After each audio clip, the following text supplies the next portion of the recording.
갑상선암의 중요성. 오늘의 주제는 갑상선암입니다.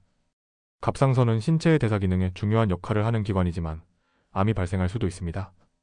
갑상선암은 조기에 발견하면 치료 가능성이 높고 생존율도 높습니다. 이 영상에서는 갑상선암의 증상, 진단, 치료법, 그리고 예방 방법을 상세히 알아보겠습니다. 갑상선암에 대해 더 깊이 이해하고 예방에 도움이 되는 정보를 얻어보세요. 갑상선암이란? 갑상선은 목 앞부분에 위치한 나비 모양의 내분 비선으로 신체의 대사를 조절하는 호르몬인 티록신 T사과 3-5-오드티로닌 T3을 분비합니다. 갑상선암은 갑상선 세포에서 발생하는 악성 종양으로 이 암은 서서히 진행되거나 매우 빠르게 성장할 수 있습니다. 갑상선암은 주로 결절 형태로 시작되며 크게 4가지 종류로 나눌 수 있습니다. 유두암, 여포암, 소질암, 미분화암. 각 종류마다 발생 빈도와 예후가 다릅니다. 유두암 PAPILLARY 사이로이드 캔서. 유두암은 갑상선암 중 가장 흔한 형태로 전체 갑상선암의 약 70%를 차지합니다. 대개 천천히 성장하고 예후가 좋은 편입니다. 종양이 초기에는 림프절에만 전이되며 5년 생존율이 95% 이상으로 매우 높습니다. 하지만 전이가 될 경우 치료가 다소 어려워질 수 있습니다. 여포암 FOLLICULAR 사이로이드 캔서. 여포암은 유두암에 이어 두 번째로 많이 발생하는 갑상선암입니다. 이 암은 갑상선 세포에서 발생하며 혈액을 통해 전이될 수 있습니다. 수술 후 방사성 요오드 치료가 종종 필요하며 이 역시 예후가 좋지만 전이가 생길 경우 치료가 더 어려워집니다. 수질암의 MDULLARY 사이로이드 캔서. 수질암은 갑상선의 시세포에서 발생하며 비교적 드물지만 중요한 갑상선암의 유형입니다. 수질암은 유전적인 원인과 관련이 있으며 대부분의 경우 가족력이 있습니다. 이 암은 종양에서 칼시토닌이라는 호르몬을 분비하므로 칼시토닌 수치가 상승하면 이 암을 의심할 수 있습니다. 미분화암 애너플래스틱 사이로이드 캔서. 미분화암은 갑상선암 중 가장 드물지만 매우 공격적이고 치명적인 형태입니다. 이 암은 빠르게 자라며 다른 장기로 전이됩니다. 이 형태의 갑상선암은 치료가 매우 어렵고 생존율이 낮습니다. 갑상선암의 주요 원인과 위험 요인. 갑상선암의 정확한 원인은 아직 완전히 밝혀지지 않았지만 여러 가지 위험 요인들이 있습니다. 가장 중요한 위험 요소로는 방사선 노출, 유전적 요인, 성별, 나이, 건강 상태 등이 있습니다. 1. 방사선 노출. 방사선은 갑상선암의 중요한 발병 요인입니다. 특히 어린 시절 방사선 치료를 받은 사람은 위험이 큽니다.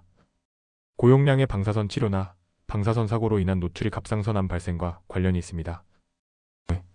가족력. 갑상선암은 유전적인 요인에 의해서도 발병할 수 있습니다. 가족 중에 갑상선암 환자가 있을 경우 발병 위험이 2배 이상 높아질 수 있습니다. 3. 성별과 나이. 여성은 남성보다 갑상선암에 걸릴 확률이 약 3배 더 높습니다. 또한 30대 후반부터 50대 초반 사이의 여성이 주로 발병하는 경향을 보입니다. 4. 갑상선 질환.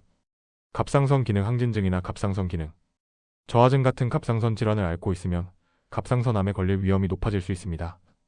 5. 비만과 과체중. 비만과 과체중은 갑상선암을 포함한 다양한 암의 발병 위험을 높일 수 있습니다. 적절한 체중을 유지하는 것이 갑상선 건강에도 중요합니다. 갑상선암의 증상. 갑상선암의 초기에는 증상이 거의 없거나 매우 미미한 증상만 나타날 수 있습니다. 하지만 병이 진행되면서 여러 가지 증상들이 나타날 수 있습니다. 1. 목에 혹이나 결절이 느껴짐. 갑상선암의 가장 흔한 증상은 목에 결절이 생기는 것입니다. 대부분은 통증 없이 결절이 만져지며 유두암에서는 70% 정도에서 목에 혹이 나타납니다. 결절이 커질수록 목의 덩어리가 촉지되기 때문에 주의 깊게 살펴봐야 합니다. 2. 쉰 목소리 또는 목 통증. 갑상선암이 진행되면서 목 주위의 신경에 영향을 미쳐 쉰 목소리가 나거나 목이 아플 수 있습니다. 암이 주변 조직을 압박하면서 호흡에 어려움도 발생할 수 있습니다. 3. 삼키기 어려운 증상. 갑상선암이 커지면 식도나 기도를 압박하여 삼킬 때 불편함을 느끼거나 음식이 잘 넘어가지 않는 증상이 있을 수 있습니다. 4. 림프절 부종. 암세포가 림프절로 전이되면 목에 림프절이 붓고 단단하게 만져질 수 있습니다. 5. 체중 감소와 피로감.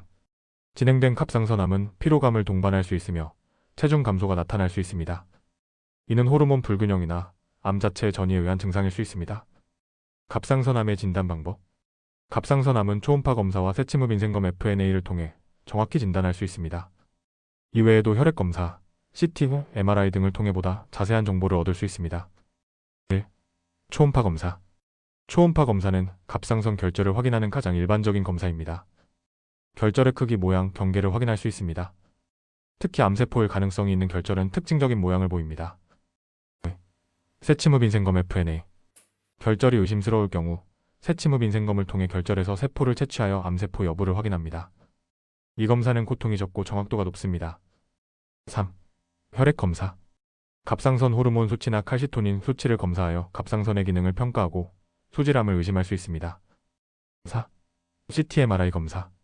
CT나 MRI는 갑상선암이 다른 장기로 전이된 경우를 확인하는 데 사용됩니다. 이 검사는 림프절이나 다른 부위에 전이된 암세포를 찾는 데 유용합니다. 갑상선암의 치료 방법. 갑상선암 치료 방법은 암의 크기, 전이 여부, 환자의 상태에 따라 다릅니다. 1. 수술. 갑상선암의 가장 흔한 치료법은 갑상선 절제술입니다. 이 수술은 갑상선의 일부 또는 전부를 제거하는 방법입니다. 수술 후 호르몬 대체 요법이 필요할 수 있습니다. 2. 방사선 치료. 수술 후 방사선 치료가 필요할 수 있습니다. 특히 유도암이나 여포암의 경우 암세포가 남아있을 위험이 있을 때 사용됩니다. 방사선 치료는 암세포를 효과적으로 파괴하는 데 도움이 됩니다. 3. 화학요법 및 방사성 요오드 치료. 방사성 요오드는 유두암과 여포암에서 주로 사용됩니다. 방사성 요오드는 갑상선 세포를 타겟으로 암세포를 제거하는 방법입니다. 화학요법은 미분화암과 같이 전이가 진행된 상태에서 사용됩니다. 갑상선암 예방과 건강관리.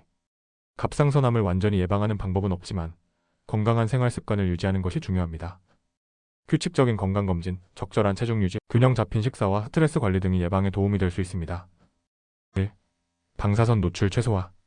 불필요한 방사선 노출을 피하고 어린 시절 방사선 치료를 피하는 것이 중요합니다. 2. 정기적인 검진.